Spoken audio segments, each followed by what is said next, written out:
El camino del libertario. Planeta. Y, el camino del libertario. El camino en primera persona. 1. El inicio, la decisión y el primer paper. Nací el 22 de octubre de 1970 en el seno de una familia de clase media. El libertario, ese que ahora soy yo, lo hizo apenas un tiempo después.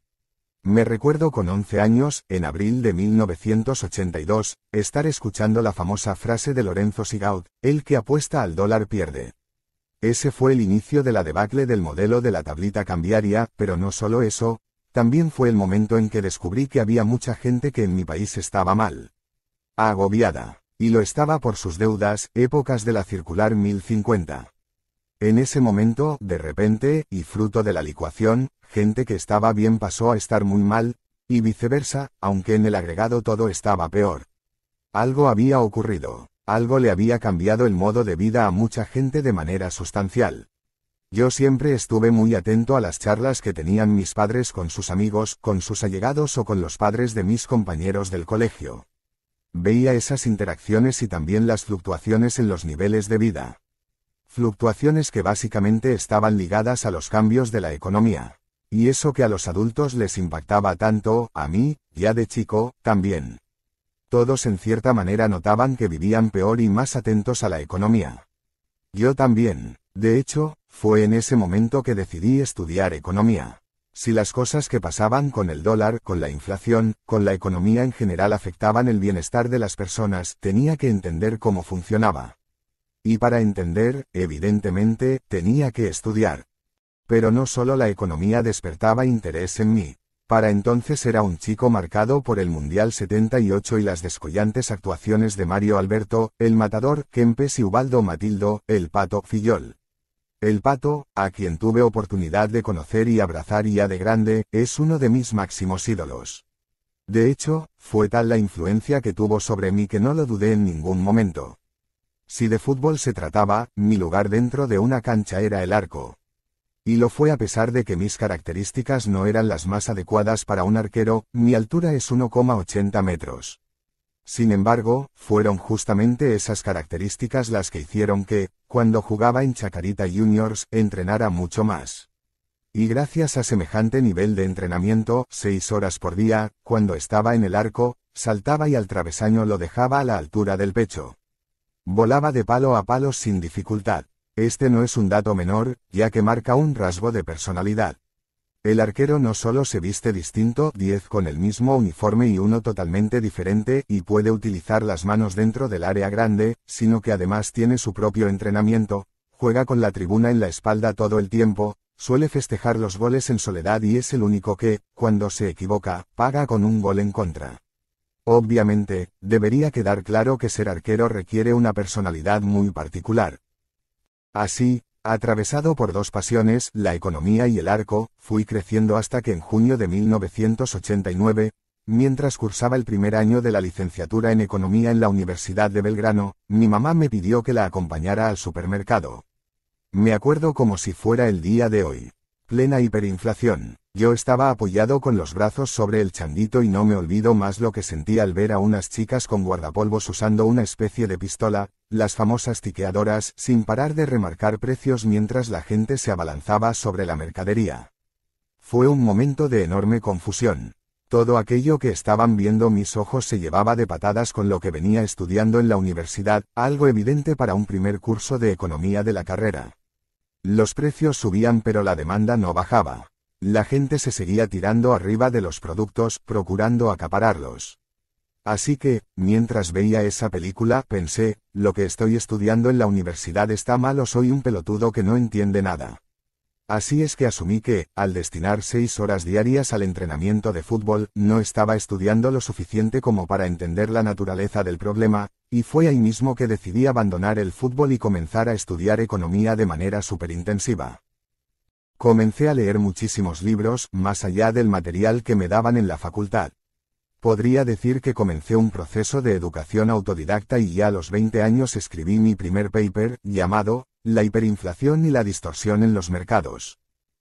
En ese artículo, básicamente desde mi intuición, termino derivando un modelo de expectativas adaptativas, el cual me permitía derivar una curva de oferta agregada con pendiente negativa, en lugar de positiva o vertical, y eso hacía que los sucesivos aumentos de la demanda agregada, fruto del déficit fiscal financiado con la emisión monetaria, generaran un equilibrio donde no solo subían los precios sino que además se contraía la economía, donde, además, la característica de dicho equilibrio era su estabilidad porque, cuanto más altos los precios, la curva de demanda se volvía más elástica.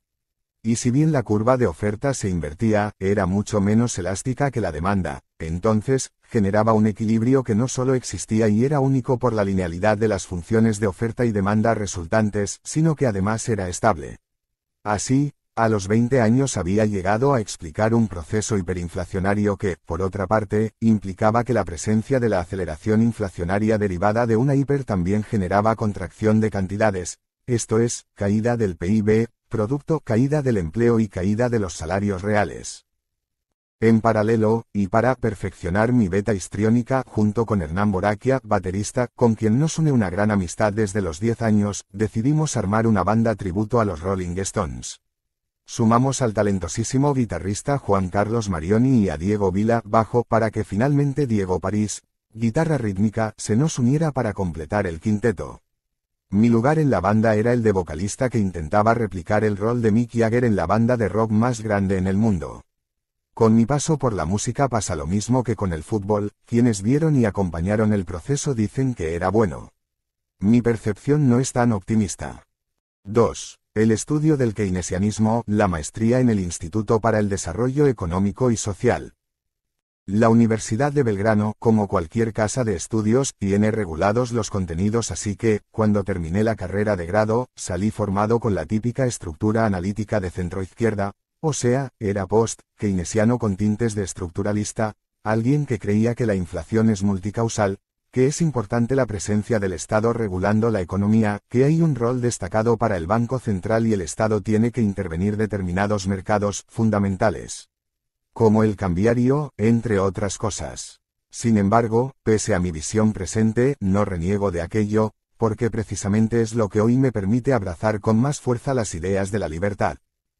Lo cierto es que, como post-keynesiano con tintes de estructuralista, decidí hacer una maestría en el IDES, Instituto para el Desarrollo Económico y Social, donde, básicamente, lo que hice fue estudiar keynesianismo a fondo.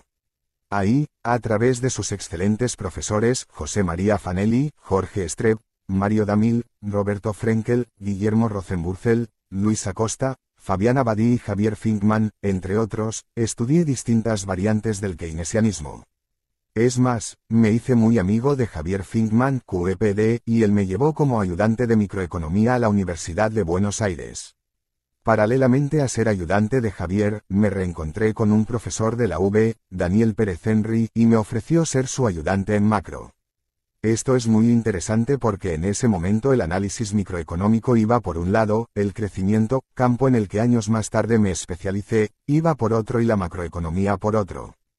Sin embargo, dadas mis restricciones de tiempo y las posibilidades laborales que me brindaba trabajar en temas de regulación y análisis y evaluación de empresas, dejé el curso de macro, me metí más con el tema de la micro y empecé a hacer un recorrido a fondo en cuestiones de microeconomía, que a la postre terminaba en el análisis de equilibrio general, mismo campo de aplicación de la macro, pero con microfundamentos. En medio de todo ello, surgió la posibilidad de escribir un artículo en la Universidad de Belgrano, en un equipo liderado por William J.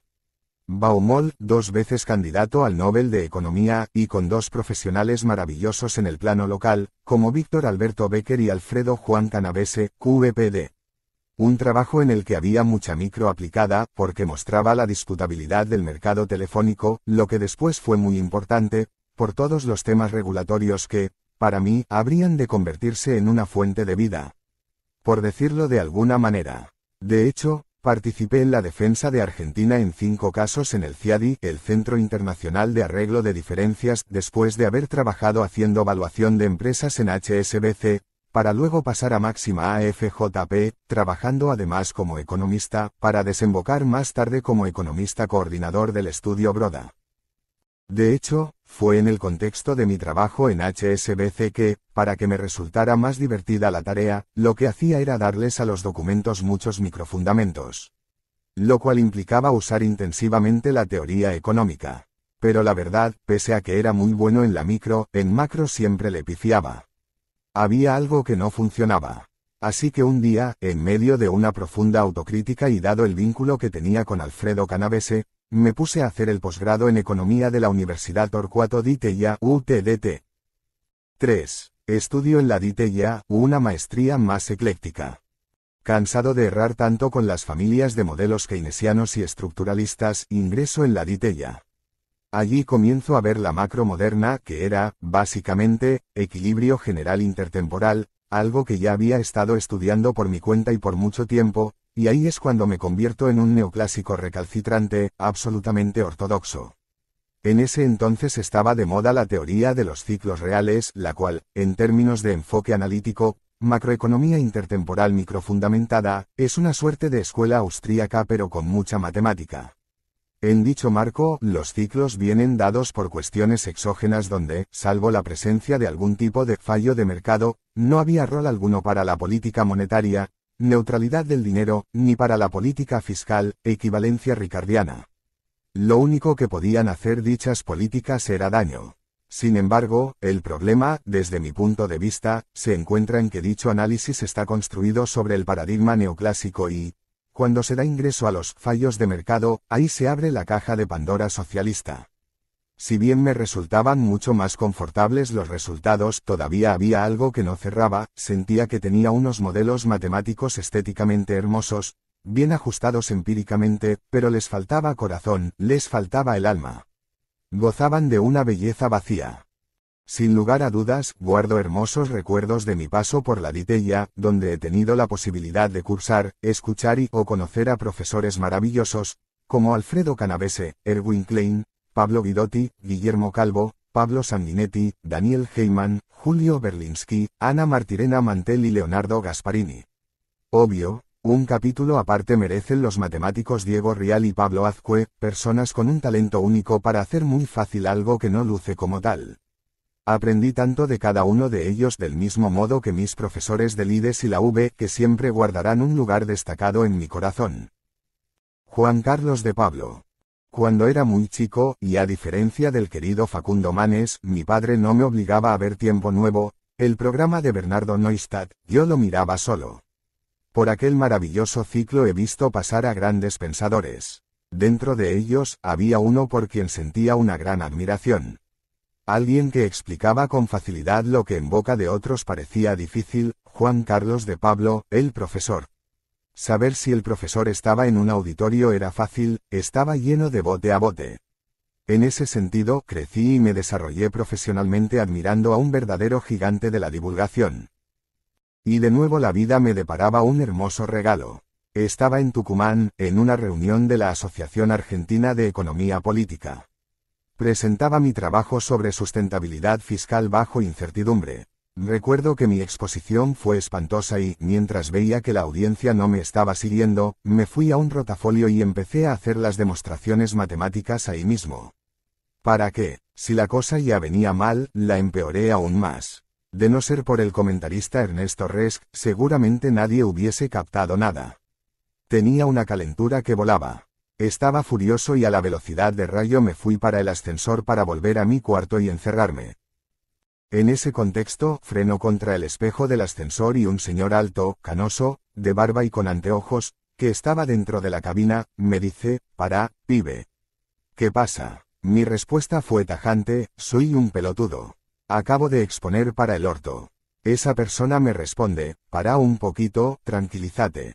Y en ese momento me doy cuenta de que estaba en el ascensor con Juan Carlos de Pablo. Ahí, el profesor me dice, «Te doy 5 pisos para que me cuentes lo mismo pero como un cuentito». Lo increíble fue que, lo que no había logrado en 20 minutos, lo conseguí en 5 pisos de ascensor. Llegamos al quinto y el profesor me dijo, «Che, buen paper, ¿te das cuenta de que podés explicarlo bien? Llámame a la oficina la semana que viene y nos juntos a almorzar». Nos terminamos haciendo amigos. Hemos pasado fiestas juntos. He aprendido y aprendo un montón en cada charla. Es más, cuando empecé a tener presencia en los medios mostrando mi cara menos amigable, un día me llama para reunirnos y me dice, si seguís así vas a terminar como Spert, y yo le contesté, entonces seré como Spert con peluca. Después también conocería a José Luis, alguien a quien todos los liberales debemos agradecer el logro de volver a llevar el liberalismo a la contienda electoral. Spert tiene mucho mérito en la presente avalancha liberal. Puede que, injustamente, muchos solo miren un punto en el tiempo. Conozco bien cómo trabaja la función exponencial. 4. La llegada al estudio Broda. El paso por la UTDT implicó un cambio radical. Me sentía mucho más cómodo con la nueva estructura, a punto tal que volví a escribir. En ese contexto presento un trabajo sobre la sustentabilidad de la política fiscal para la reunión de la Asociación Argentina de Economía Política de 2001. En aquel momento de Argentina, el tema fiscal y el cambiario estaban en el tope de la agenda. Por un lado estaban los que proponían pesificar y devaluar para que la licuación de pasivos y la destrucción del salario real, en especial en dólares, permitieran recuperar la economía aniquilada por la alianza. Por el otro lado estábamos los que queríamos que se hiciera un ajuste fiscal que debía recaer en la política. ¿Le suena el debate? Luego de un arduo trabajo durante 2002 y 2003 en Máxima AFJP, la fortuna volvió a tocar mi puerta.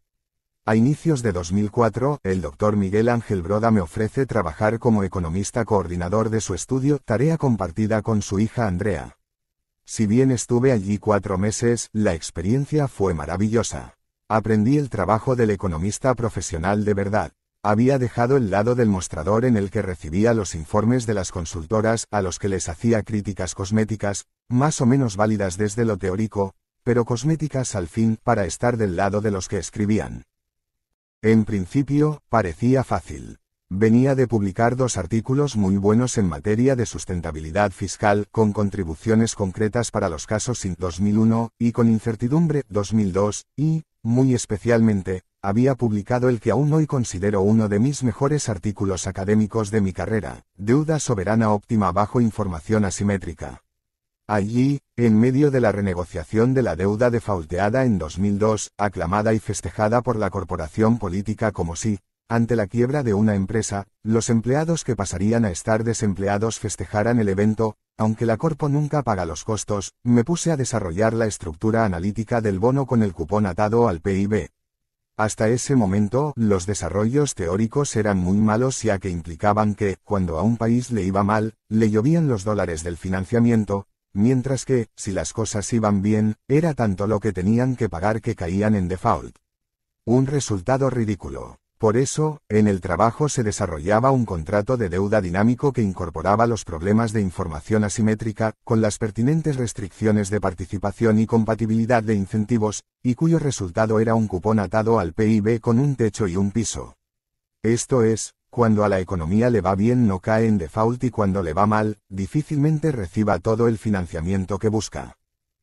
Sin embargo, a pesar de mi enorme facilidad con las matemáticas y en especial con lo divertido que me resultaba y me resulta hacer y usar modelos formales, el desafío de la hoja en blanco cada semana distaba mucho de ser simple.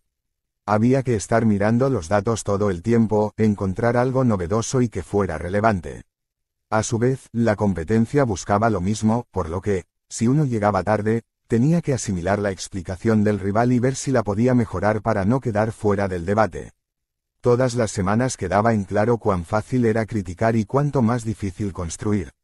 Pero después de un tiempo asimilé la dinámica del trabajo. En ese momento, año 2004, en Argentina se discutía si era posible para el gobierno perseguir una meta en un tipo de cambio real.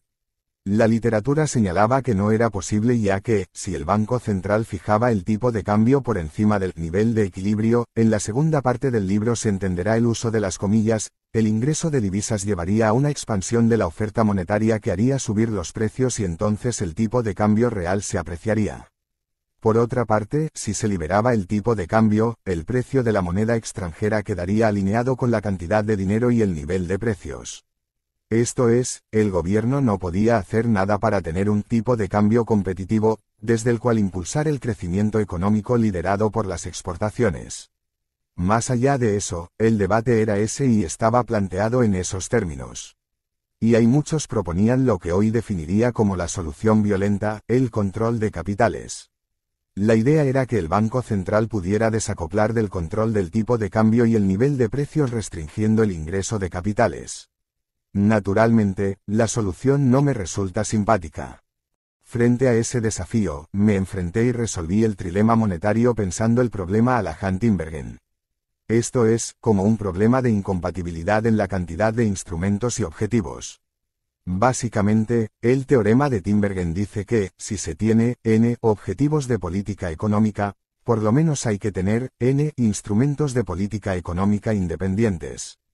Controlar el tipo de cambio real implicaba controlar dos precios y, por ende, se necesitan dos instrumentos de política económica, uno para controlar el tipo de cambio y otro para controlar los precios.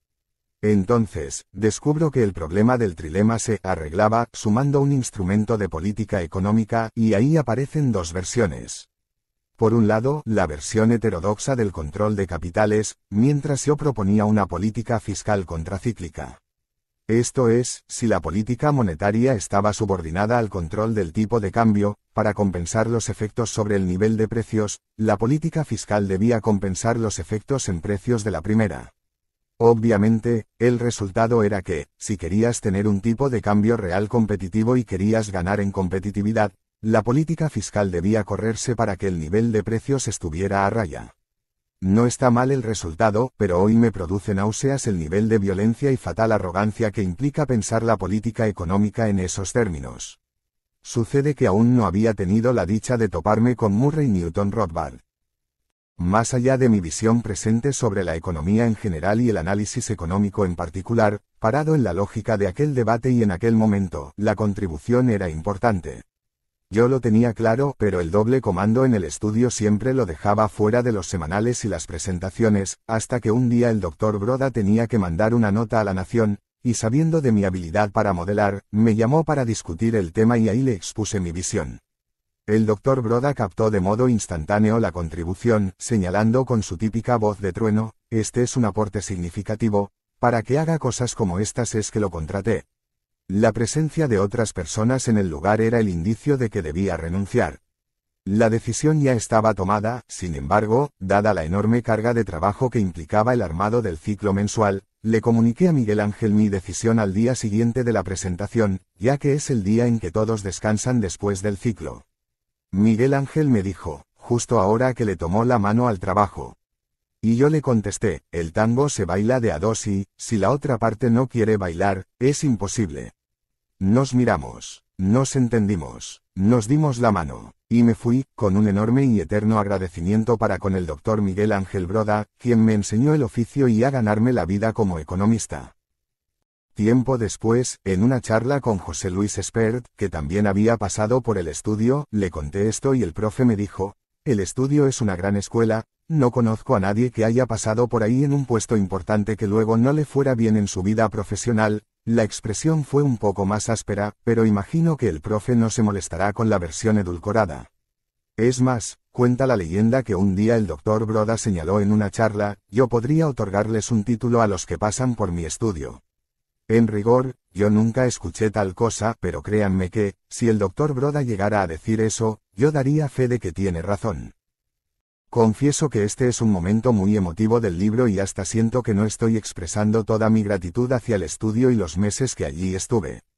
Pero por eso no soy escritor y soy solo un economista al que le gusta escribir y divulgar los fundamentos del análisis económico. 5. Luego de la oscuridad llega la luz. Si bien la valoración del paso por el estudio Broda crece con el correr de los años, se me viene a la cabeza el discurso de Steve Jobs sobre que los puntos de la vida solo se pueden unir de adelante hacia atrás. En ese momento era una salida que no estaba libre de costos.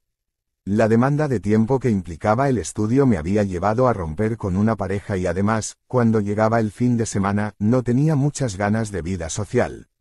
A su vez, reacomodarse en el mercado laboral con la montaña de regulaciones que tiene no es sencillo, y eso me llevó a ingresar a un trabajo que no era ideal, pero que servía para pagar las cuentas. En paralelo, frente a la gimnasia que me había dado el paso por estudio Broda, vuelvo a escribir de modo intenso y me encuentro con un nivel de productividad que nunca había visto en mi vida. El camino arrancó con la versión académica de lo que le había presentado al Dr. Broda en aquel final de mi estadía en el estudio. El nombre del artículo era Real Exchange Rate Targeting, Control de Capitales o Política Fiscal. El paper sería publicado por la Revista de Economía de la Universidad Nacional de Córdoba y, cuando viajé a la provincia mediterránea a exponer el artículo, me topé con la mejor decisión que he tomado en toda mi vida. En el hotel en el que paraba me junté para almorzar con el dueño de un criadero de mastines ingleses. Luego de la charla nos dirigimos a su casa, donde estaban los hijitos de Kuma, y ahí me encontré con el verdadero y más grande amor de mi vida, Conan. Los cachorros eran 13, pero uno vino hacia mí casi de inmediato. Conan ya me había elegido. Yo no puse resistencia, y en función de los días que debía esperar para que se viniera conmigo a Buenos Aires, me fui de vacaciones en febrero a Villa Carlos Paz, de modo de poder coronar el descanso regresando a Capital junto a mi hijito de 4 patas. Se hizo la luz. Pocos días después Conan se enfermó. Se enfermó feo, a punto tal que debí internarlo en una clínica de cuidados intensivos, por suerte muy cerca del trabajo. Así, en la hora del almuerzo lo visitaba. En el medio, una amiga de mi mamá me regaló una estampita del santo de las causas justas y urgentes, el milagroso San Expedito. Después de llorar y rezar por un par de semanas, Conan superó la prueba. Estaba muy flaco pero con ganas de dar pelea. Todo volvía a la normalidad. Sin embargo, en el lugar donde trabajaba, pese a que nunca había bajado mi productividad y alegando que no querían tener que lidiar con mis potenciales problemas personales, unilateralmente me propusieron bajar a la mitad de tiempo las horas trabajadas y así reducirme el sueldo a la mitad. No tenía muchas alternativas de corto plazo. Lo acepté y aproveché el tiempo libre para estar con Conan. Vivíamos casi con lo justo, pero la combinación de su cariño y mi pasión por la economía escribiendo a full nos permitían ser felices. Es más, nunca olvidaré el día en que, frente a un trabajo que estaba haciendo, se me ocurrió decir en voz estruendosa una frase de Albert Armenalkian: todo lo que es óptimo, ya que, si no lo fuera, sería diferente. Lo extraño fue que, frente a ello, Conan se puso de pie y empezó a aullar como un lobo, algo que sigue haciendo cada vez que repito la frase. Infiero que le gusta. Algo muy distinto a lo que pasa cuando me pongo a escuchar ópera, en especial las de Bellini y Donizetti que están interpretadas por la estupenda Joan Sutherland, una de las 3 mayores divas de la historia de la lírica, junto a María Callas y Renata Tebaldi, y dirigidas por su marido, el genial Richard Boninch. Conan se retira educadamente a la cocina. Era un contexto de mucha austeridad pero con mucho de lo que me hace feliz. Sin embargo, cuando regreso de las vacaciones me vuelven a plantear una nueva reducción del salario, achicando de nuevo la cantidad de horas. Me pareció un delirio. No lo acepté. Me pareció tan bajo y miserable lo que me hizo aquel empleador que le hice juicio, ya que no estaba formalizado. Obviamente, lo gané. Sin embargo, la cosa estaba difícil y, como los estudios mostraban que una persona tardaba cerca de 2 años para volver a encontrar empleo, adopté una posición pesimista y dividí el monto de la indemnización como para sobrevivir 4 años. Eso daba una cifra mensual que, sujeta a que Conan siguiera teniendo las mejores condiciones de vida posible, me permitía gastar por día el equivalente a una pizza. Podía comer una pizza por día, y lo hacía. Obvio, llegué a pesar 120 kilos, pero lo importante era, y siempre es, que Conan esté bien. Si Conan está bien, todo está bien. Mi compromiso con Conan. Los perros son los seres más nobles del universo. No fallan nunca. No se equivocan jamás. Cuando me quedé sin laburo, allá por el año 2004, Conan ya estaba conmigo. La situación era compleja, yo estaba en el piso y todo el mundo me pateaba la cabeza. Algunos hasta parecía que sacaban turnos. Los únicos que siempre estuvieron conmigo han sido Conan y mi hermana Karina. Un domingo, ya durante la gestión de CFK, estaba en la casa de mis padres. Había ido a visitarlos un rato y en lugar de quedarme a ver el programa de Jorge Lanata en casa de ellos, decidí volver a mi departamento del Abasto, así cenaba con Conan, ya que me había ausentado toda la tarde. Mientras miraba el programa, se corta la luz. Chequeo si era mi departamento pero no, era algo general. En medio de la paranoia en que vivíamos, llegué a pensar que el corte de luz tenía que ver con que le habían bajado el programa a Lanata. Al rato del corte de luz empecé a no poder respirar, así que salí al palier a ver qué pasaba. Era imposible, había una nube de humo negra tremenda, así que volví al departamento. Respirar se complicaba más y más a cada momento, y recuerdo que Conan fue al balcón y se acostó porque el aire corría mejor. A mí, afuera o adentro me costaba muchísimo. El motivo: había un incendio en el edificio. De pronto los vecinos me llamaban diciéndome, andate del departamento, salí como puedas. Yo les decía que tenía que ver cómo hacía para salir con Conan y me respondían, déjalo. Apagué el teléfono y en ese momento decidí que salía con Conan o me moría con él, pero que por nada del mundo lo iba a abandonar. Confieso que Conan no suele hacerme mucho lío por nada, hace todo bien aun sin que yo le indique las cosas. Es como que sabe todo. Sin embargo, con el tema del paseo, no es simple administrar la alegría de un mastín de casi 100 kilos. En ese contexto le dije, mira, Conan, necesito que esta vez me hagas caso, porque en esta nos jugamos la vida. Tremendamente disciplinado, se puso al lado mío y me permitió que le pusiera la correa sin ninguna vuelta. Fue difícil, pero una vez que salimos del departamento todo resultó mucho más simple. Bajamos los 10 pisos por escalera casi sin drama.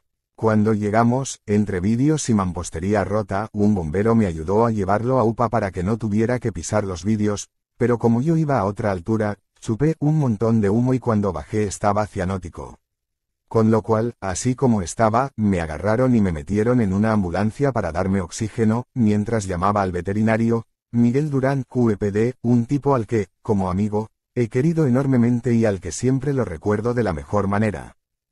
Cuando vi pasar el auto de Miguel dejé la ambulancia y fui corriendo a llevar a Conan a la veterinaria para chequear que estuviera bien. Recuerdo que me dijo, Conan está fenómeno, el problema sos vos, que estás azul, con lo cual terminó asistiéndome y dándome oxígeno en la veterinaria porque efectivamente el que estaba mal era yo. Para mí, ese es uno de los días más importantes de mi vida, porque siempre le he dicho a Conan que estaba y estoy dispuesto a dar mi vida por él en todo momento, bajo cualquier circunstancia y ante todo evento. Y ese día cumplí.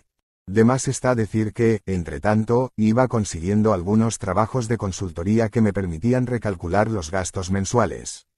A su vez, comencé a comprar los alimentos en el supermercado, y ello me permitió redefinir mi alimentación en un modo más saludable, por lo que rápidamente bajé unos 20 kilos. Estaba con mucho sobrepeso, pero por el buen camino. Conan seguía bien y yo, con ganas de escribir, por lo que, nuevamente, todo caminaba bien. Cuando ya me estaba quedando con poco dinero encontré un nuevo trabajo. A veces creo que debía pasar por la experiencia y que aquel juicio al empleador solo hizo que el proceso fuera más largo. Una suerte de castigo, ya que nadie me había puesto una pistola en la cabeza para aceptar el trabajo. De última, si no te gustan las condiciones, te vas y se acabó. Al mismo tiempo, aprendí mucho sobre la miseria de algunas personas que aprovechan que estás en el piso para patearte. Otros que, sabiendo que tu trabajo vale más, se quedan con una tajada porque tu poder de negociación está diezmado. Es más, recuerdo que en un momento hasta me exigieron escribir la tesis de maestría de otra persona, ya que, si no lo hacía, me bajaban una consultoría que me venía bien. Sin embargo, no me quejo. Es más, si en ese momento hubiera sido liberal como ahora, hasta habría tomado la situación de otro modo. No me habría enojado tanto. Por ende, todas estas experiencias me llevaron a aprender a ser mucho más liberal, y encima, con un bonus track, la experiencia no solo sirvió para ver de qué estoy hecho, sino que además me enseñó a mantenerme en forma en el rango de 75 a 80 kilos de peso. Creo que, siendo liberal, la hubiera pasado mejor pero, como dice el refrán, la letra con sangre entra. 6. Nielsen, Simonuti, Eurnekian, Viale y Fantino. En unas de las tantas vueltas que tiene el trabajo de la consultoría me llama Leonardo Barenboim, primo del famoso músico, para que le haga una evaluación de una firma. No solo la experiencia fue tan maravillosa que hoy soy amigo de Lalo, sino que en el medio, cuando buscábamos financiamiento para el proyecto, tuve la dicha de conocer al Dr. Guillermo Nielsen. Al igual que Lalo, un ser humano formidable, buen tipo y de una generosidad enorme. Además, de una capacidad para asimilar ideas a velocidad supersónica. Poco tiempo después de conocernos, su yerno, Leonardo Marcour, necesitaba un valuador de empresas en el grupo de Eduardo Eurnekian, Corporación América, ya que existía la intención de sacar a la bolsa una de sus empresas, Aeropuertos Argentina 2000. Leo, igual que Guillermo y Lalo, es una gran persona y muy inteligente. No solo mi situación económica mejoraba, sino que además me divertía mucho trabajando. Sin embargo, un día Leo decidió cambiar de trabajo y se fue. El evento era triste pero traía una oportunidad. Luego de una transición, quedé a cargo del sector. Ahí empiezo a tratar con Daniel Simonuti. Daniel, de un rol fundamental en el grupo, nunca disponía de huecos holgados en la agenda, y yo por aquel entonces pretendía disponer de mucho tiempo para explicar mi visión. Eso generaba una situación tensa y un día, con toda la razón del mundo, Daniel me explicó que era casi una falta de respeto que yo no ajustara mis tiempos de explicación a su dinámica. De hecho, él era el director al que yo reportaba. Ese fue otro golpe de suerte. La situación me obligó a cambiar mi estrategia de comunicación. Sintetizaba el trabajo en no más de 5 oraciones. Si a Daniel le interesaba algo, lo desarrollaba y, en su defecto, tenía a mano el resultado. Eso no solo mejoró mi vínculo con Daniel, por quien tengo tanto respeto y afecto, sino que luego sería clave para mi vínculo con Eduardo Urnekian, quien tiene aún menos tiempo, y también para mi irrupción en los medios. Aún recuerdo como si fuera hoy, un día domingo que estaba invitado al programa de Mauro Viale, a quien había conocido gracias a Carlos Arbia. Habían corrido el programa una hora para atrás en la grilla y yo, a su vez, llegué una hora antes del horario tradicional. Entré por la puerta de Fitzroy y solo estaba el personal de seguridad del canal. Cuando señalé que estaba ahí como invitado del programa de Mauro Viale me notificaron de mi error, y cuando estaba por salir, de pronto se acerca la silueta de un hombre flaco y alto que de repente me dice, ¿qué haces, Miley? Era Mauro, otro adicto al trabajo. Ya desde muy temprano laburando. En ese contexto, nos fuimos al living del estudio donde hacía el programa y ahí mismo me enseñó la gran lección para estar en los medios: vos sos un pibe que sabe un montón, pero tus explicaciones son muy largas. Tenés que pensar que esto es como un round de boxeo. Tenés 3 minutos para contar la idea. Ah, eso sí, en el primer minuto tenés que meter una piña de co. Era claro, el mismo modelo que me había pedido Simonuti y que también me funcionaba en el trato con Urnekian. Sin lugar a dudas, Daniel y Mauro son los grandes mentores del estilo contundente de Milei. Después, Alejandro Fantino me catapultó en los medios cuando me invitó a su programa Animales Sueltos, lo cual me abrió la puerta para que me invitaran a Intratables en la época de Santiago del Moro. Todas personas no solo talentosas, sino que han sido muy generosas conmigo, solo tengo para ellos palabras de afecto y agradecimiento. Hacia cada uno de ellos siento una gratitud infinita. Obviamente, ellos no son las únicas personas por las que siento afecto y respeto en los medios de comunicación. Del lado masculino, a suerte de cronología, están Carlos Maslatón, Daniel Estico, Pablo Rossi, Carlos Arbia, Carlos, el Chino Kikuchi, Carlos Mira, Raúl Olivera Rendo, los hermanos Francisco e Ignacio Olivera Dol, Rolando Graña, Eduardo Batalla, Eduardo Feynman, Jonathan Viale, Luis Novaresio, Eduardo Serenellini, Roberto García, José del Río, Horacio Rigui, Fernando González, Hernán de Goñi, Luis Majul y Ernesto Tenenbaum. No hay nota en que no vaya al hueso desde una perspectiva ideológica opuesta a la mía. Pero siempre con respeto. Del lado femenino destaco el gran trabajo profesional de Clara Mariño, la profundidad filosa de Cristina Pérez, la calidez de Soledad Largi, la bondad de Carolina Losada. Además, quedé deslumbrado por el profesionalismo, capacidad de trabajo y códigos de Mirta Legrand. Entré en shock al conocer a Moria Kazan, una persona con una inteligencia superlativa y una sensibilidad emocional asombrosa. Tardó menos de 2 minutos en sacarme la ficha. Por último, y no por ello menos importante, conocí a Viviana Canosa, una mujer con unos valores morales de hierro, que es una máquina de trabajar y una persona que de a poco, desde la defensa de las 2 vidas y su abrazar las ideas de la libertad, fue ganando un lugar destacado en el debate público. 7. La crisis subprime y el cambio de rumbo. En 2008-2009 salen a la luz y explotan con fuerza los problemas del desequilibrio global y eso deriva en la crisis subprime. Ahí, una de las cosas que me pasa cuando veo el accionar de Ben Bernanke frente a la crisis, es que vuelvo a leer a Keynes, por tercera vez. Ya lo había leído en la facultad y creía que lo había entendido, sin embargo, hoy puedo decir que no había entendido nada. La segunda vez lo leí en el posgrado del IDES, y ahí, para entenderlo, me ayudó mucho un curso que hice, llamado Precios y Cantidades, impartido por Mario Damil. Y con la crisis subprime lo volví a leer, mientras, al mismo tiempo, empecé a volver a estudiar a Milton Friedman. Para mí, hasta ese momento, Friedman era una suerte de hermano bastardo. El monetarismo era como una especie de ortodoxia berreta, que igual era un avance fenomenal porque, cuando salí de la facultad, por poco te enseñaban a odiarlo a Friedman. De hecho, en algunas universidades enseñan que era un asesino cómplice de la dictadura de Pinochet, algo parecido a lo que dicen de Friedrich Hayek, a quien acusan de ser el que impulsó a Margaret Thatcher a hundir el buque Ara General Belgrano. Sin lugar a dudas, la izquierda tiene una gran creatividad para inventar mentiras que no guardan relación alguna con la realidad. Lo cierto es que, cuando llega la subprime, una de las cosas que hice fue volver a estudiar historia monetaria de los Estados Unidos, 1867-1960. En particular, el capítulo 7, la gran contracción de 1929 a 1933. Fue en ese momento que comencé a redescubrir y entender mejor la obra de Friedman, así como la de Keynes. De dónde venía y en qué cosas había contribuido.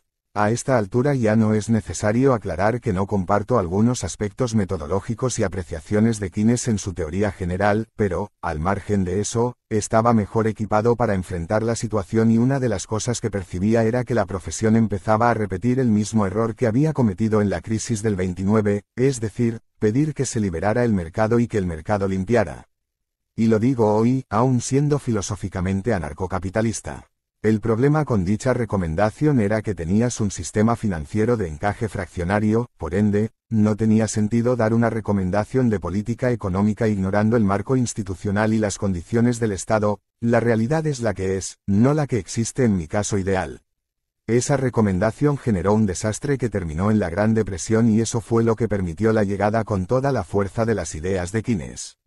Ideas que, como todos saben, me parecen nefastas. Entonces, volviendo a 2008-2009, empieza a hacerme ruido mi marco analítico. Había algo que no andaba bien. En esa época estaba de moda la teoría de los ciclos reales. Yo me divertía con todos esos modelos. La pasaba fenómeno. Calibraba y simulaba modelos. Y ahí descubro que había cosas que no andaban bien. La verdad es que yo vivía de hacer microeconomía aplicada con cosas vinculadas a la regulación, pero estaba tan atormentado frente a lo que estaba viendo en la macroeconomía que me dije, bueno, voy a especializarme en crecimiento económico y se van todos a la concha de su madre. Así de simple. En el fondo, fue la razón que motivó al padre de la economía, Adam Smith, a indagar sobre la naturaleza y las causas de la riqueza de las naciones, en un libro tan tedioso, dado el estilo de la época, como maravilloso. En rigor, si no hubiera sido por la obsesión de Smith con el equilibrio de estado estacionario, en el que la cuasi renta desaparece igualando el precio con el costo medio, que lo empuja a equivocarse abrazando la teoría del valor trabajo, la cual no es necesaria para poder alcanzar dicho resultado, la obra sería directamente superlativa. Smith, desde mi punto de vista, es a la economía lo que Carl Friedrich Gauss a la matemática. Una mente brillante que se adelantó 200 años a su época. Sin embargo, los economistas profesionales no llegaron a ver el punto hasta que apareció Paul Romer con su tesis doctoral en la Universidad de Chicago, tutoreada por Robert Lucas Jr. Allá por el año 1983. Este nuevo giro profesional me llevó a estudiar cuánto libro de crecimiento económico había. De hecho, la parte de mi biblioteca que contiene aquellos libros es sustancialmente más amplia que el catálogo presente de Amazon sobre la materia. Si le sumo los que tengo en versión digital, le gano por goleada. 8. Crecimiento económico y el camino a Rothbard. 8,1. Abordando la literatura. Inicié el camino volviendo a leer las 4 conferencias de Robert Solow sobre la teoría del crecimiento, una exposición, el libro Introducción a las teorías modernas del crecimiento económico de Hywel G. Jones y lo que pude ver pobremente en algún que otro libro de macroeconomía. A su vez, sumé Crecimiento económico, de Robert J. Barro y Xavier Sala y Martín, estudiado en mi posgrado en la DITEIA, a lo que pronto le sumé la segunda edición y el libro de Sala y Martín Apuntes de Crecimiento Económico. Luego, empecé a leer cuanto libro de crecimiento económico andaba dando vuelta, leí el de crecimiento endógeno del modelo AK de Philip Aghion y Peter Howitt, y tiempo después también conseguí el libro introductorio sobre el tema de los mismos autores. Resulta muy interesante ver cómo ajustan la modelación para poder divulgar. Más tarde encontré los artículos de Barro, de Sala y Martín, de Paul Romer y otros tantos. A su vez, cuando conocí los modelos de crecimiento endógeno basados en la destrucción creativa, pude volver a rescatar lo que había estudiado de Joseph Schumpeter en su libro Capitalismo, Socialismo y Democracia. Definitivamente, empiezo a meterme a fondo en los temas de crecimiento económico. Leer a Charles Jones fue absolutamente revelador. Redescubrí a Robert Lucas Jr. Y me entusiasmé. Recuerdo que había leído varias veces la frase de Lucas: las consecuencias sobre el bienestar humano de este tipo de cuestiones son tan estremecedoras que, cuando uno empieza a pensar en ellas, nunca más puede volver a pensar en otra cosa. Previo a la llegada al campo del crecimiento económico, pensé, de modo estúpido, que se trataba de la visión de aquel profesor que considera que su materia es la más importante. Luego, cuando ingresé en la materia, esa frase de Lucas se validaba a cada momento. Es más, cada tanto, cuando alguna frase de un colega me parece desatinada, antes de ejecutarla lo pienso varias veces, y hasta me autoflagelo un rato recordando mi error sobre el profesor de la Universidad de Chicago. Todo sea para no hacer una crítica a las apuradas y sin fundamentos que lleve a un nuevo error. Odio equivocarme y mucho si es evitable. 8,2. Los datos. Comencé a pensar en estos problemas de largo plazo y empecé a mejorar mucho en mis análisis. Sin embargo, ver la economía como un proceso de largo plazo me puso frente a otro problema, y es lo que en la literatura se llama el palo de hockey, lo que tiene que ver con la evolución del PIB per cápita entre el año 0 y el año 2000. Si se mira el PIB per cápita entre el año 0 y el año 1800, solamente crece el 40%, es decir que el mundo crecía a un ritmo del 0,02% anual per cápita. O sea, nada. Necesitabas más de 3.500 años para poder duplicar el ingreso per cápita. Por otra parte, luego de la revolución industrial la tasa de crecimiento del PIB per cápita se multiplica prácticamente por 33, porque salta a 0,65% anual. Es más, el ritmo al que crece el PIB per cápita en la primera mitad del siglo XX salta al 1,06%. Cuando se mira la segunda mitad del siglo XX el producto crece al 2,1%, y hay estudios que, tomando en cuenta la subestimación del crecimiento en las cuentas nacionales, consideran que en realidad la verdadera tasa a la que creció el mundo en este período fue del 3,25%. A su vez, si entrando al siglo XXI el mundo venía creciendo al 3% con crisis en el medio y todo, y si se corrige por este efecto de subestimación, se podría ir a tasas de crecimiento del 4,20%, 4,25%. Puesto en otros términos y aún sin hacer esta corrección por la subestimación de las cuentas nacionales, se pasa de tardar cerca de 3.500 años para poder duplicar el PBI per cápita en el siglo XVIII a 107 años en el siglo XIX, a 66 años en la primera mitad del siglo XX, a 33 años en la segunda, para luego ubicarnos en lo que va del siglo XXI en 23 años. Es decir que estamos frente a un proceso de aceleración de la tasa de crecimiento fenomenal. Si tuviera que ponerle un subtítulo a esto sería, Piketty, la tenés adentro. Es más, cuando se mira a los países que duplicaron el PIB, el primero que lo hizo fue el Reino Unido entre 1780 y 1838, es decir que tardó 58 años, Estados Unidos, que fue el segundo, lo hizo en 47 años, arrancando en 1839, es decir, más acá en el tiempo. El tercero fue Japón, que lo hizo en 34 años, arrancando en 1885. Italia, arrancando en 1890, lo hizo en 21 años. España, arrancando en 1950, lo hizo en 18 años. Corea del Sur, arrancando en 1978, lo hizo en 9 años. Y China, arrancando en 1987, lo hizo en 7 años. Queda claro entonces que, conforme avanza la historia de la humanidad, el ritmo al que se duplica el PIB per cápita es cada vez más rápido. Eso significa que la tasa de crecimiento se está acelerando. La contraparte de esto es que, claramente, la serie toma la forma de un palo de hockey, donde en los últimos 200 años se creció mucho más que en los 18 siglos anteriores.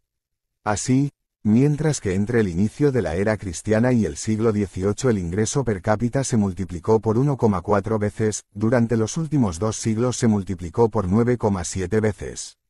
Jamás en la historia de la humanidad se estuvo tan bien como en esta época. Pensemos, además, que la población mundial en 1810 era de 1.000 millones de seres humanos y, cuando cerrase el año 2000, estaba en torno a los 6.200 millones.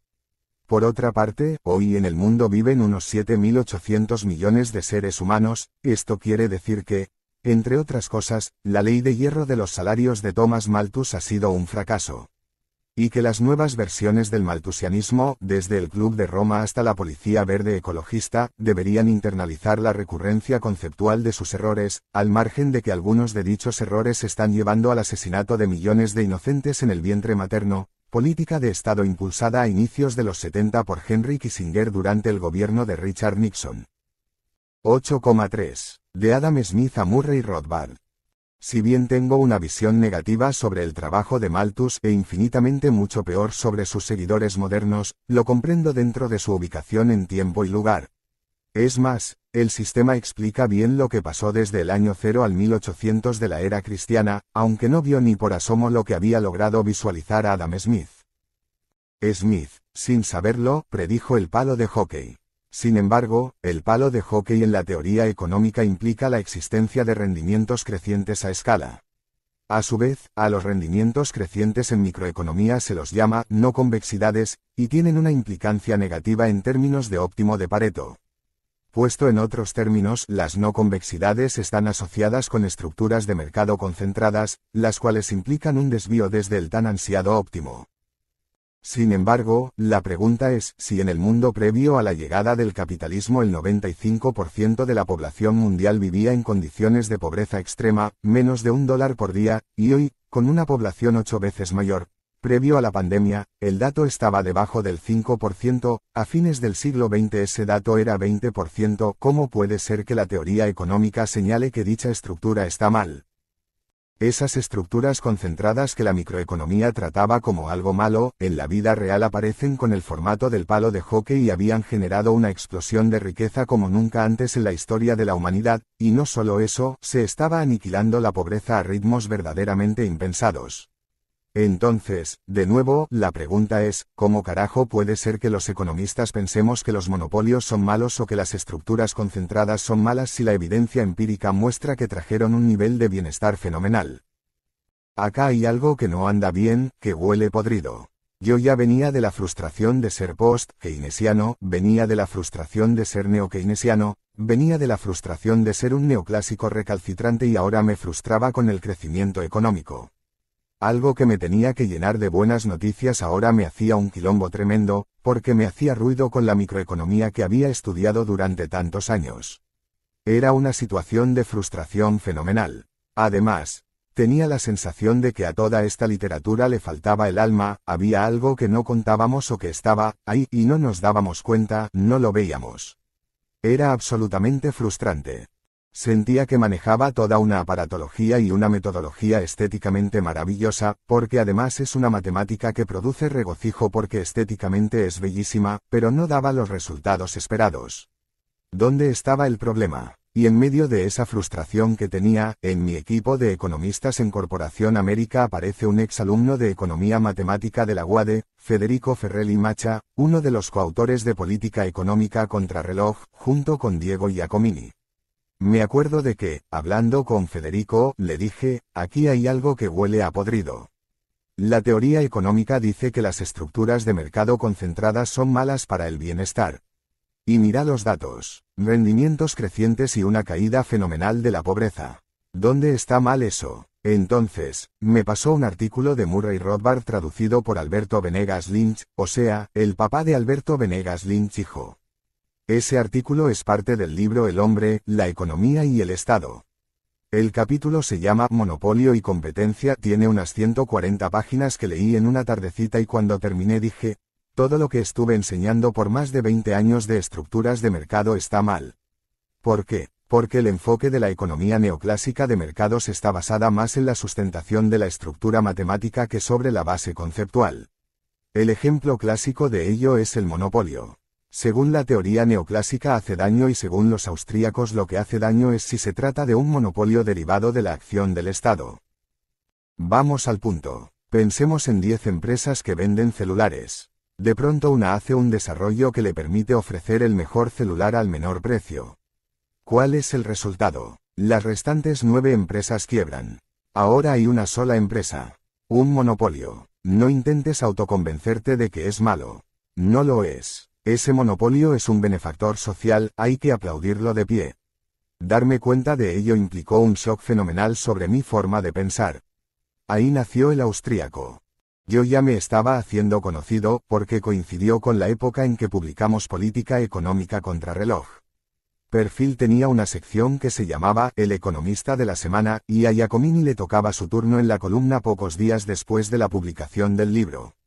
Habló con Rodolfo Barros, que manejaba la sección en ese momento, y le propuso publicar un resumen del libro. Entonces, en lugar de la cara de Giacomini, iría la tapa del libro, obviamente firmado por los 3 autores. El artículo se llamó Acorralados por el fantasma del Rodrigazo. La nota salió un sábado y armó tal quilombo que la página de Perfil se cayó. El lunes estallaría la crisis en la que Juan Carlos Fábrega tuvo que devaluar y el dólar pasó de 6 pesos a 9,60. Fue un momento tan loco como vertiginoso, porque nosotros habíamos publicado el artículo el sábado y el lunes estaba reventando todo. Ahí comencé a hacerme conocido. Esto es gracioso porque hay una charla en la que una de las fundaciones liberales le hace un reportaje a Ricardo López Murphy, con quien yo había dado muchas conferencias, y le preguntan por Espert y por mí. De José Luis dijo, es un liberal clásico. Y después, cuando le preguntaron por mí, Ricardo respondió, lo conocí como un experto en crecimiento económico. Es un economista matemático de fuste. Leer los trabajos académicos de Milley no es para la lectura de un día de vacaciones, por decirlo de alguna manera, son cosas que requieren sentarse en la silla y trabajar, pero después se hizo famoso por otra cosa. Y así fue, me terminé haciendo popular por mi defensa de la libertad. 9. La escuela austríaca y el camino definitivo a la libertad. Luego de leer Monopolio y competencia de Murray Rothbard, recuerdo que quedé tan impresionado que empecé a buscar material en la misma línea, lo que me llevó hasta una librería de la calle Salguero. Ahí conocí a Patricia y Rodolfo Distel, quienes trabajan en la edición de libros para Editorial Unión, sello que se encarga de publicar títulos de la escuela austríaca, y empecé a comprar los libros de dicha escuela. Me acuerdo de que era sábado, había ido con determinada cantidad de dinero y compré como 20 libros. Me quedé sin un mango. Lo justo para el taxi. Y después, como me faltaron libros que quería comprar, separé la plata que necesitaba para comer el fin de semana más lo que tenía que gastar en trasladarme hasta la librería, para comprar el resto. Así comencé a leer a Ludwig von Mises. Fue un camino de ida. Recuerdo que leí de punta a punta La acción humana, un libro que debe tener cerca de 1300 páginas. Me gustó tanto que lo compré de nuevo y lo tengo sin tocar. Nuevo, con la funda y todo, para que no se dañe. Y en paralelo compré una versión usada para llevar a la oficina y trabajarla a full. Ahí la subrayo, pongo anotaciones, todo. En los ratos libres lo leía, y recuerdo que un día quise abrir un tema y estaba todo subrayado, fui a otro tema, estaba todo subrayado también. Empecé a revisar el libro y descubrí que ya lo había leído, o sea que leí La acción humana 3 veces. La experiencia de leer a Mises es tan fuerte que leí todas las obras que Editorial Unión tiene publicadas. Luego fui por Hayek. Compré las obras completas, aunque debo reconocer que aún no he leído todo. Debo confesar que al principio me costaba asimilar la forma de escribir de Hayek. Me resultaba mucho más fácil leer a Mises. Mises era más directo en la forma de escribir, pero cuando empecé a entender a Hayek quedé deslumbrado y no podía parar. Luego comencé a meterme con las obras de Rothbard. Cuando leí El hombre, la economía y el Estado quedé fascinado. Es más, cuando llegué al tomo 3 del libro, el momento en que Rothbard se vuelve anarcocapitalista, yo también terminé siendo un ANCAP. Obviamente, leí también a Jesús Huerta de Soto, a Anso Bastos. Fue muy loco cuando llegué a los principios de economía política de Karl Menger, texto fundador de la escuela austríaca, leía ese libro y me emocionaba. De hecho, al ir a las bases originales del problema, ese libro me permitió entender mejor ciertos problemas de la matematización de la economía que pude ligar con un artículo de Thialin Koopmans, 3 ensayos sobre el estado de la ciencia económica, y de ese modo entendí mejor muchas cosas que había visto del equilibrio general. Empecé a entender no solo cómo funcionaba la economía, sino cómo se ligaba eso con las ideas de la libertad, y empecé a descubrir las falencias, los problemas en la construcción del modelo neoclásico, y a tener una mejor apreciación sobre la lógica de Hayek en Camino de Servidumbre, combinado con crítica al intervencionismo, el mito de la tercera vía de Mises. Ahí empiezo a ver no solo los problemas de la economía neoclásica sino que, además, internalizo como personas que se consideran liberales, al abrazar la estructura neoclásica, terminan siendo funcionales al socialismo.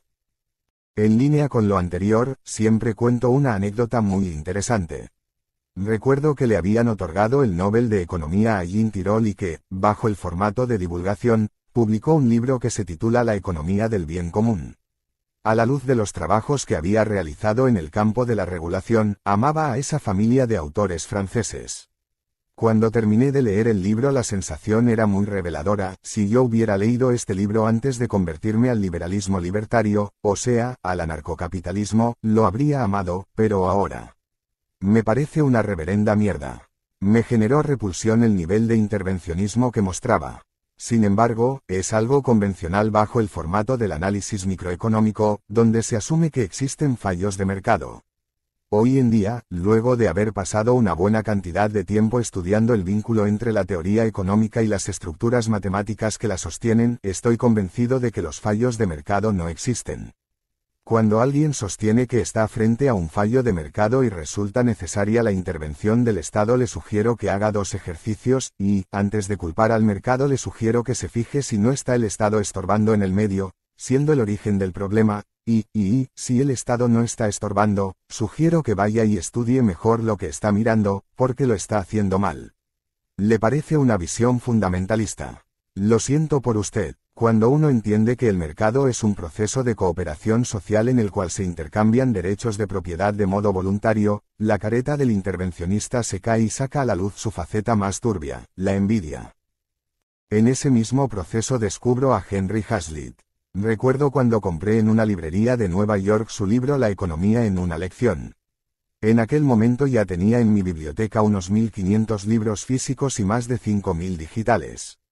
Recuerdo estar frente al libro diciendo, pero la reputa madre, un librito de mierda, finito, en una lección. Pero si este supiera la cantidad de libros que tengo yo, ¿cómo puede poner algo así? La verdad es que lo compré con la única, pura y exclusiva finalidad de hacerlo pedazos. Pero conforme lo iba leyendo no lo podía creer. El libro era una obra de arte. Hazlitt arranca con una patada voladora a la yugular cuando separa al mal economista del buen economista.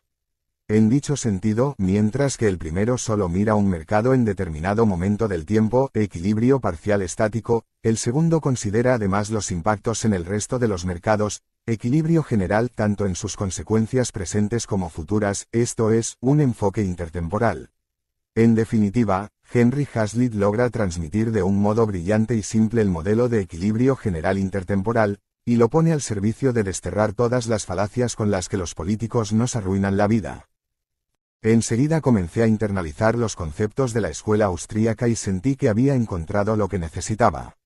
Encontré el alma de la economía. Encontré la libertad. Recién ahí empecé a ver con claridad meridiana los problemas en las distintas partes de la literatura neoclásica. Obviamente, cuando uno se quita la venda y abre los ojos, la vida no vuelve a ser la misma. Y cuando lo que se descubre son nada menos que las ideas de la libertad, la vida cambia de manera irreversible. Es lo que felizmente me ocurrió a mí. 10. Viva la libertad, carajo. 10,1. Los amigos del camino. Durante este camino tuve el honor de conocer y hacerme amigo de Alberto Venegas Lynch, H., quien es el máximo prócer de la historia del liberalismo argentino. Alguien que sabe que es un prócer y actúa como un prócer. Además, también tengo el privilegio de ser amigo de 2 de sus hijos, Bertie y Joaquín. La vida fue muy generosa conmigo, ya que también tuve la posibilidad de toparme con un grande como Guillermo Calvo, a quien conocí en Nueva York en una reunión del Foro Económico Mundial, coordinada por el propio WEF, el BID, el B20 y el G20. Luego de dicha reunión me reuní con él y su mujer en la Universidad de Columbia, donde por poco más de 4 horas hablamos sobre lo que sería mi libro Política Económica Contrarreloj, proyecto al que se sumarían Ferrelli, Macha y Giacomini. Después de eso me invitó a la chacra en Punta del Este, donde lo fui a visitar, a él, a su mujer Sara, también economista, y a Luna, su mascota. Recuerdo que ese día llegué a las 12 del mediodía y con Guillermo estuvimos hablando de economía de corrido hasta la 1:30 de la madrugada, o sea 13 horas y media sin parar. Nos fuimos a dormir porque al otro día nos había invitado Guillermo Nielsen a un asado. Y camino a ese asado nos pusimos a contar chistes utilizando matemática. Estábamos tan compenetrados en la forma matemática de los chistes que nos perdimos. Llegamos como 1 hora y media tarde. De hecho, en rigor, nunca llegamos. Nos tuvieron que ir a buscar porque no teníamos idea de dónde estábamos. Fue muy gracioso. También tuve la oportunidad de conocer y luego hacerme amigo, a pesar de que en su momento nos habíamos peleado por Twitter, de Carlos Rodríguez. Para mí, uno de los 5 mejores economistas de la historia argentina. En ese lugar están Guillermo Calvo, Alberto Venegas Lynch, H., Carlos Rodríguez, Miguel Sidrowski, QEPD, y Julio Hipólito Guillermo Olivera, QEPD. A este último, a pesar de estar muy lejos de mis preferencias, lo he estudiado con mucha intensidad. También tuve la dicha de trabajar en la Universidad de Belgrano haciendo el estudio del mercado telefónico. Recuerdo que allá por 1996 fuimos los primeros en decir que el mercado era disputable. Al inicio nos ridiculizaron y bastardearon por los resultados, pero los hechos nos dieron la razón. En este sentido, que un mercado sea disputable quiere decir que se puede alcanzar un óptimo de Pareto en la lógica de la economía neoclásica, aun cuando hubiera una sola empresa garantizando la libre entrada y salida. Nosotros habíamos probado empíricamente que las curvas de costos medios de las telefónicas eran de fondo plano, por lo que en dicho tramo el costo medio y el marginal son iguales, por lo cual, dada la demanda existente de servicio telefónico, el mercado era disputable. Primero nos trataron de pelotudos, de idiotas e imbéciles, después nos dijeron que nos habíamos robado los resultados, y finalmente, cuando los resultados después de los años se veían con claridad, nos dijeron, pero eso es una obviedad, todo el mundo lo sabía. Tuvimos que pasar por todo. Fue muy interesante porque ahí tuve la posibilidad de conocer más a fondo y trabajar con Víctor Becker, y también tuve la dicha de hacerlo con mi queridísimo Alfredo Canavese, que en paz descanse, y con William J.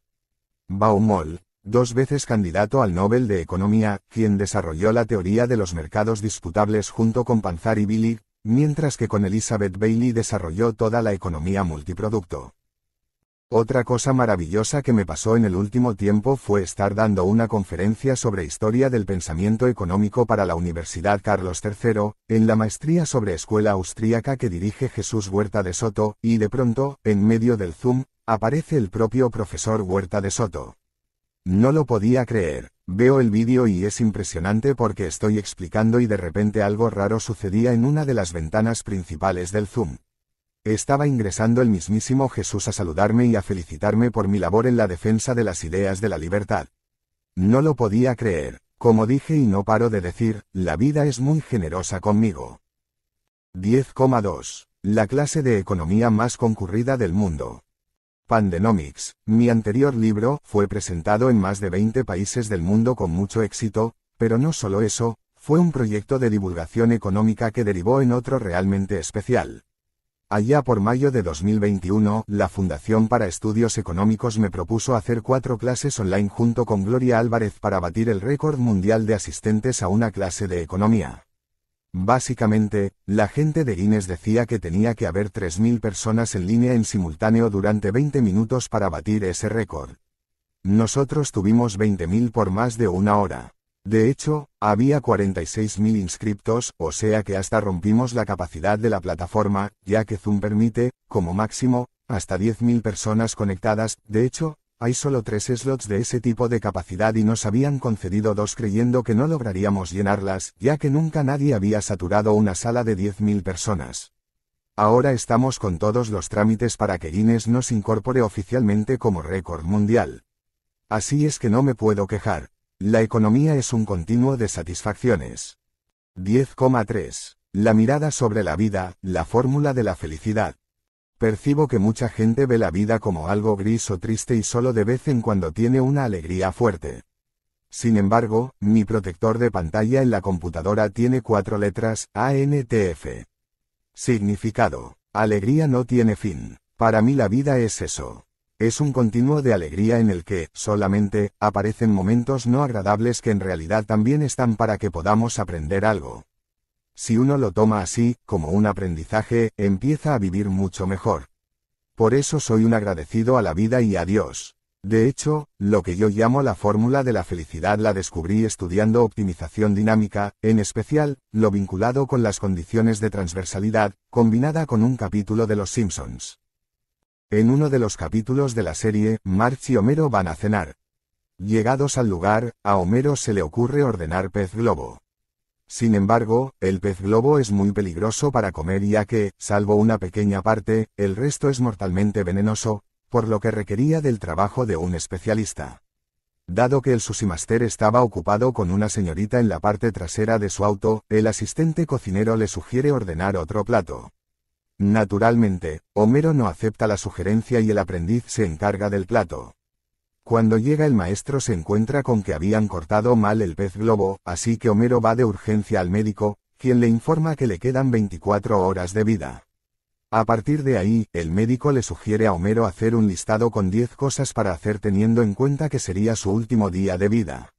Ese ejercicio matemáticamente es lo que se denomina condición de transversalidad, en el caso de tiempo finito, aquí las próximas 24 horas, que es básicamente cómo acotas el tiempo, la función objetivo y o una combinación de ellas para resolver un problema de optimización dinámica. Más allá de lo técnico, te pone de frente a qué cosas son las que te hacen feliz. ¿Qué es aquello que te hace feliz hoy? No hay mañana. ¿Y qué haría yo si hoy fuera mi último día? Estaría con mis hijitos, con Conan, Murray, Milton, Robert y Lucas. Estaría con mi hermana, que es un sol de ser humano, y con mi sobrino Aaron, y si tengo un rato más, seguramente leería un poco de economía.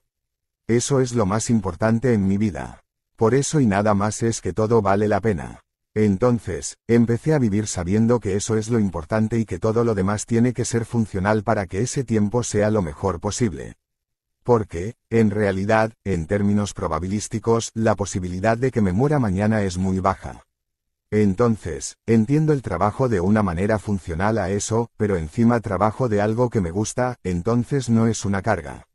El trabajo no me frustra, me hace sentir bien, me divierte y además me permite tener momentos de mejor calidad con mis seres queridos. Esa es una bendición del cielo, porque entre las matemáticas, los capítulos de Los Simpsons y los austríacos encontré la llave de la felicidad. Todo eso me permite construir una vida feliz, gracias a Dios. Una vez le escuché decir una frase brillante a un periodista de televisión, creo que era Andy Kuznetsov: uno de los grandes problemas que tienen las personas es tercerizar la aprobación. Depender de lo que te dice el otro puede ser un gran error.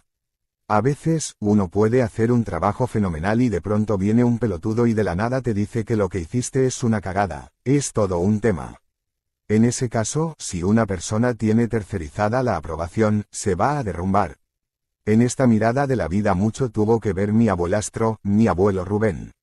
Él estaba casado con mi abuela materna, uno de los seres más maravillosos que conocí en mi vida. Vivían en Mar del Plata y venían de visita en épocas, durante la universidad, en que se me señalaba que todo lo que hacía era una mierda y no servía para nada. Pero cuando mi abuelo venía, frente a la desaprobación permanente, él hacía toda una valoración. Mi abuelo Rubén era maravilloso. Conmigo era una persona excepcional. Siempre fue un gran apoyo para poder seguir avanzando en un contexto que me era muy hostil. Era alguien que siempre tenía la palabra correcta para motivarme. Si hoy Noneira, así le decía a Rubén, me viera, seguro estaría feliz. Porque él fue quien vio primero que nadie mi potencial. Porque él me ayudó muchísimo dándome sostén emocional en situaciones muy adversas, mientras formaba mi carácter. Pero volviendo a la idea de no tercerizar la aprobación, si una persona está en un trabajo en el que, para su criterio, le pagan para el culo, puede enojarse con su empleador y ponerse como los de izquierda, que hablan de explotación, que te exprimen y arruinan la vida, o, mucho más fácil, puede irse. Se terminó el problema. Ahora, si esa persona no encuentra otro laburo, quizás no estaba en condiciones de ganar otra cosa, porque yo me puedo sentir muy crack, pero si hago un producto que el mercado no quiere no me va a ir bien. Básicamente, porque estoy haciendo algo que no le interesa a nadie. Cuando se incorpora esa dimensión del proceso y se entiende el rol que tiene la remuneración, o sea, donde uno compra dinero con ocio, uno va a querer vender sus productos al precio más alto posible y otro va a querer comprarlo al precio más bajo posible, todo empieza a ser menos doloroso. Se deja de putear por lo que te pagan, se deja de ser un resentido y hasta, en algún sentido, se puede tener una visión que implique cierto sentimiento de gratitud. Ah, mira qué interesante este tipo, invirtió guita, genera posibilidades de trabajo y yo justo estoy trabajando aquí. Es una conceptualización distinta de la vida que, obviamente, hace vivir de una mejor manera, sin resentimiento. Y al vivir sin resentimiento hay más chances de ser feliz.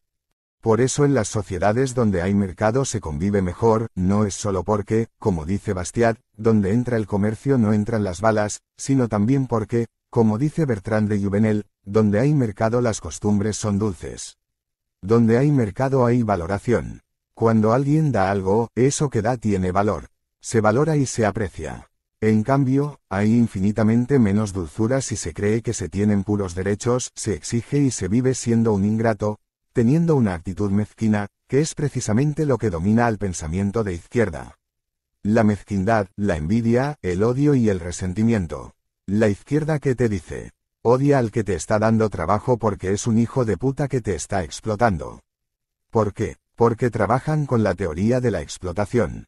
Para ellos, todo es una cuestión de odiar al otro porque te está jodiendo, y si le va bien lo odias más porque supuestamente le va bien debido a que le está robando al trabajador. En cambio, en la visión de mercado se trata de alguien al que le va bien por su propio esfuerzo, y no con la presencia del aparato represivo del Estado. La realidad es que esa persona solamente puede ser exitosa sirviendo al prójimo con bienes de mejor calidad y al mejor precio, es decir, es un benefactor social que, además, da laburo y permite comprarle dinero a cambio de ocio. Para que quede claro, en una economía de mercado, aun siendo un hijo de puta, hay que portarse bien porque, si no compran tus bienes, vas a la quiebra. Cuando se comprende cómo funciona este proceso de interacción social que lleva el rótulo de mercado, se vive agradecido y feliz. 10,4. ¿Hacia dónde va el camino del libertario? ¿Qué hay delante? Debo decir que soy muy optimista respecto del futuro. Dentro de los especialistas en crecimiento como yo, existen dos líneas, los pesimistas y los optimistas. Recuerdo que en varias de mis presentaciones sobre singularidad arrancaba diciendo, no sabemos cómo será el futuro, lo único que sabemos es que será mucho mejor. Naturalmente, tengo una base optimista. De hecho, lo que me quitaba todo optimismo sobre la Argentina era el continuo alejamiento de las ideas de la libertad, así que lo que ocurrió en las últimas elecciones es muy alentador. En las PASO, el 25% de los porteños eligió una opción liberal, ya sea una por fuera del sistema, como es la Libertad Avanza, con 14%, que en las definitivas terminaría siendo un poco más del 17%, o una por dentro del sistema, que obtuvo el 11% de los votos. Por lo tanto, no solo las ideas de la libertad alcanzaron por lo menos a un 25% del electorado, sino que, además, la verdadera solución liberal le ganó a la solución bancada por el sistema, aquella que impulsaba y financiaba el jefe de gobierno de la ciudad de Buenos Aires, Horacio Rodríguez Larreta, para que, arropada en lindos y buenos modales, pudiera destruir a la única solución liberal pura.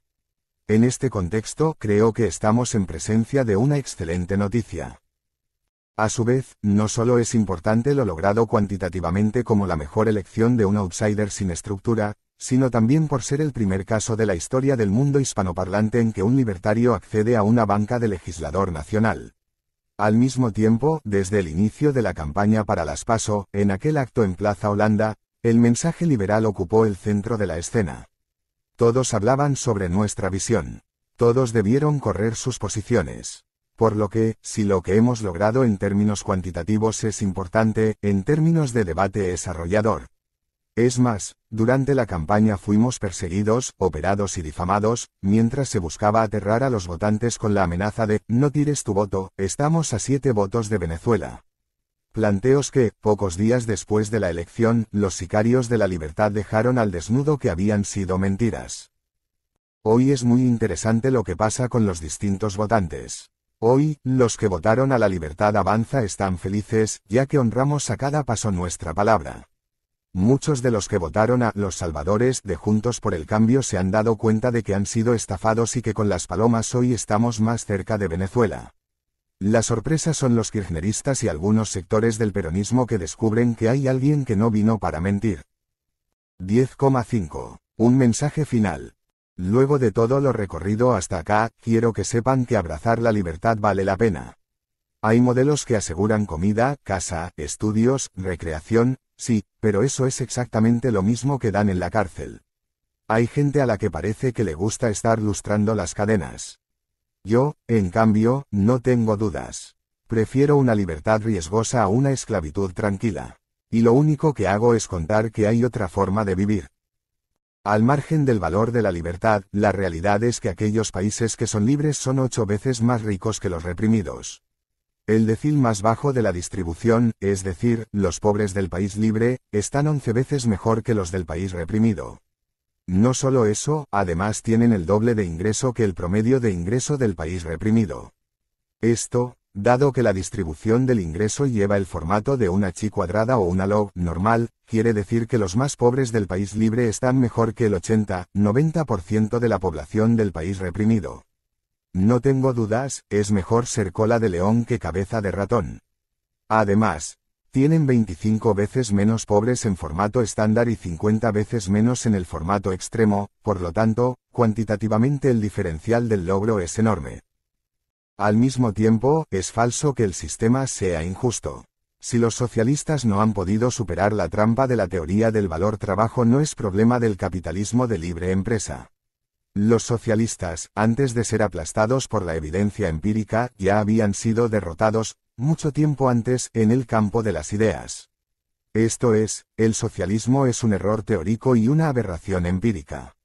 Sin embargo, la pregunta es, ¿por qué aún siguen atrapados ahí? La respuesta es simple y tiene que ver con los valores morales.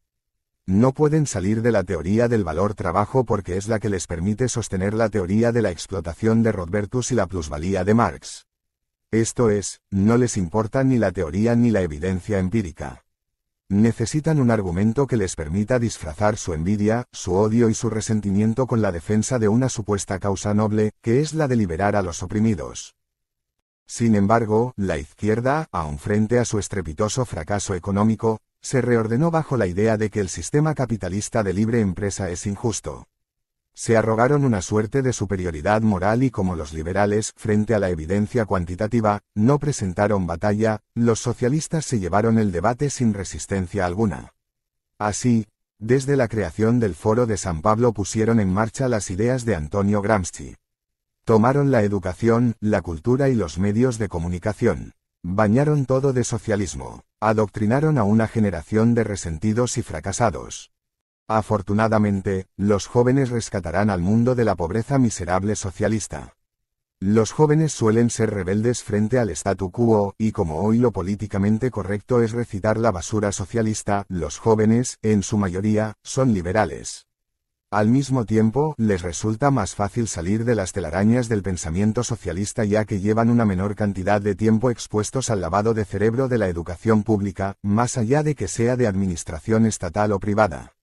A su vez, en esta patriada de los jóvenes, la tecnología ha brindado una gran ayuda. Ya nadie se queda quieto, nadie cree a sus profesores a libro cerrado.